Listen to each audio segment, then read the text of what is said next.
ಆರೋಪಿ ಪ್ರಜ್ವಲ್ ರೇವಣ್ಣ ಎಲ್ಲಿದ್ದಾರೆ ಅನ್ನುವಂತಹ ಪ್ರಶ್ನೆ ಹಲವರನ್ನ ಕಾಡ್ತಾ ಇದೆ. ಹಾಗಿದ್ದಾಗ ಎಲ್ಲಿ ಹೋದ್ರು?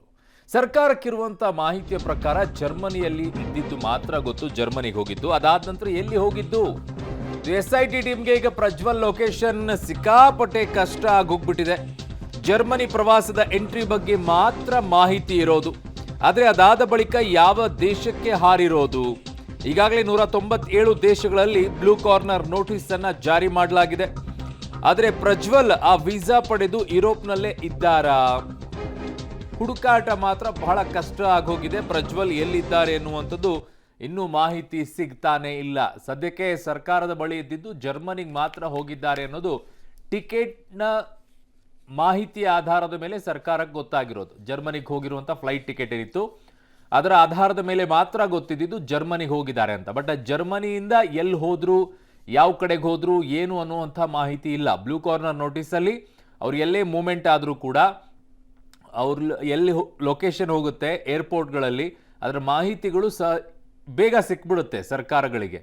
ಆದರೆ ಈಗ ಅವ್ರ ಮೂವ್ಮೆಂಟ್ ಎಲ್ಲಿ ಹೋಗಿದೆ ಏನು ಅಂತ ಗೊತ್ತಾಗ್ತಿಲ್ಲ. ಟ್ರೈನ್ ಮೂಲಕವಾಗಿ ಹೋಗಿದ್ದಾರಾ, ಬೈ ರೋಡ್ ಹೋಗಿದ್ದಾರಾ? ಸೊ ಎಲ್ಲವೂ ಕೂಡ ಈಗ ಹಲವು ಪ್ರಶ್ನೆಗಳಿಗೆ ಎಡೆ ಮಾಡಿ ಕೊಡ್ತಾ ಇದೆ.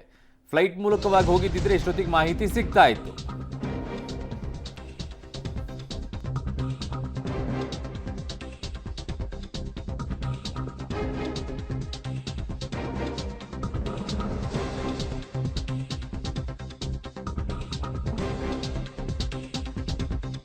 ಎಲ್ಲಿದ್ದಾರೆ ಪ್ರಜ್ವಲ್ ಅನ್ನೋದೇ ಈಗಿರುವಂತಹ ಪ್ರಶ್ನೆ.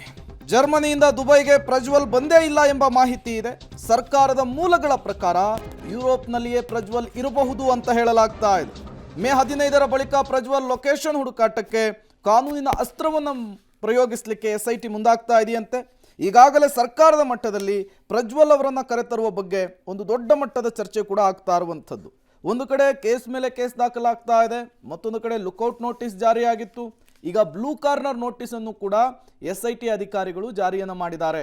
ಸಹಜವಾಗಿಯೇ ಪ್ರಜ್ವಲ್ ಅವರನ್ನ ಕರೆತರಬೇಕು, ವಿಚಾರಣೆಗೆ ಒಳಪಡಿಸಬೇಕು, ಅವರ ಮೇಲೆ ಬಂದಿರುವಂತಹ ಆರೋಪಗಳಿಗೆ ಸಂಬಂಧಪಟ್ಟಂತೆ ಒಂದು ಕ್ಲಾರಿಫಿಕೇಶನ್ ಅನ್ನು ಪಡೆದುಕೊಳ್ಬೇಕು. ಎಲ್ಲ ಬೆಳವಣಿಗೆಗಳ ನಡುವೆ ಎಸ್ಐಟಿ ಅಧಿಕಾರಿಗಳಿಗೆ ಈಗ ಪ್ರಜ್ವಲ್ ಎಲ್ಲಿದ್ದಾರೆ ಅನ್ನೋದೇ ಟೆನ್ಷನ್ ಆಗಿರುವಂಥದ್ದು. ಎಲ್ಲಿ, ಯಾವ ದೇಶದಲ್ಲಿದ್ದಾರೆ, ಯಾಕಾಗಿ ಇವರು ತಪ್ಪಿಸ್ಕೊಂಡು ಓಡಾಡ್ತಾ ಇದ್ದಾರೆ ಅನ್ನುವಂತಹ ಪ್ರಶ್ನೆ ಕೂಡ ಮುನ್ನೆಲೆಗೆ ಬರ್ತಾ ಇದೆ. ಸೊ ಹಾಗಿದ್ದಾಗ ಪ್ರಜ್ವಲ್ ಜರ್ಮನಿಗೆ ಹೋದ ನಂತರ ಏನ್ ಮಾಡ್ತಾ ಇದ್ದಾರೆ, ಎಲ್ಲಿ ಓಡಾಡ್ತಾ ಇದ್ದಾರೆ, ಈ ಬಗ್ಗೆ ಯಾಕೆ ಮಾಹಿತಿಗಳು ಸಿಗ್ತಾ ಇಲ್ಲ? ಇಷ್ಟೆಲ್ಲ ಹುಡುಕಾಟ ಮಾಡಿದ್ರು ಕೂಡ ಶೆಂಗೆನ್ ವೀಸಾದೊಂದಿಗೆ ಜರ್ಮನಿ ಪ್ರವಾಸ. ಏನಿದು ಶೆಂಗೆನ್ ಅಂತ ಅಂದ್ರೆ 26 ಯುರೋಪ್ ದೇಶಗಳನ್ನೊಳಗೊಂಡಂತ ಒಕ್ಕೂಟವೇ ಈ ಶೆಂಗೆನ್ ವೀಸಾ ಪಡೆದ್ರೆ 26 ದೇಶಗಳಿಗೂ ಕೂಡ ಒಂದೇ ವೀಸಾ ಸಾಕಾಗುತ್ತೆ. ಸೊ ಶೆಂಗೆನ್ ವೀಸಾ ಪಡೆದ್ರೆ ಗರಿಷ್ಠ ಅವಧಿ 90 ದಿನಗಳವರೆಗೂ ಕೂಡ ಇರುತ್ತೆ. ಯುರೋಪಿಯನ್ ದೇಶಗಳ ಪ್ರಯಾಣ ಮಾಡುವವರಿಗೆ ಶೆಂಗೆನ್ ವೀಸಾ ಬಹಳ ಮುಖ್ಯವಾಗಿರುತ್ತೆ, ಈಸಿ ಕೂಡ, ಸುಲಭ.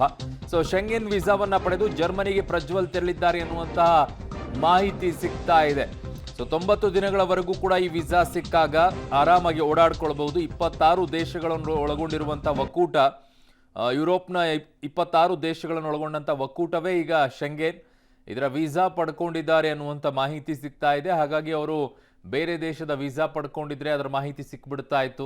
ಅದಾದ ನಂತರ ಬೇರೆ ದೇಶಕ್ಕೆ ಎಲ್ಲಾದರೂ ಫ್ಲೈಟ್ ಮೂಲಕವಾಗಿ ಹೋದರೆ ಏರ್ಪೋರ್ಟ್ ಮೂಲಕವಾಗಿ ಮಾಹಿತಿ ಸಿಗ್ತಾ ಇತ್ತು.